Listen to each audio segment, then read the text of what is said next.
দেখো বাইরে খুব রোদ উঠেছে, গরমে টেকা যাচ্ছে না। ভাই বোনেরা তোমরা ভালো থেকো, তোমরা ভালো থাকলে আমরা ভালো থাকবো। আর আমি ভাই বোনে দিদি দাদাদের জন্যে আমি ভালো আছি। আর গরমে খুব কষ্ট হচ্ছে, জল অবধি গরম হয়ে যাচ্ছে, যে জলটা খাবো জলও খুব বিশাল গরম, টেকা যাচ্ছে না।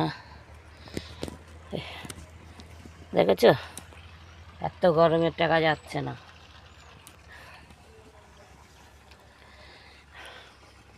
রান্না কি করবো বলো, খুব কষ্ট হচ্ছে। আগুনের কাছে তো রান্না করি, ভীষণ কষ্ট হচ্ছে। একটু পানি একটু জল খেয়েও পাবে না, থোয়া জায়গা নেই। জলে খাবার দেখবে, জলের ড্রাম বসানো আছে দেখো কোথায়, একটা জায়গা ছাওড়ার মধ্যে আঁকবো, সেই জায়গাটা নেই। এই দেখো, এই জল গরম হবে না, ওই জল তো গরম হবে, মোটে খেতে পাচ্ছি না। রাখি।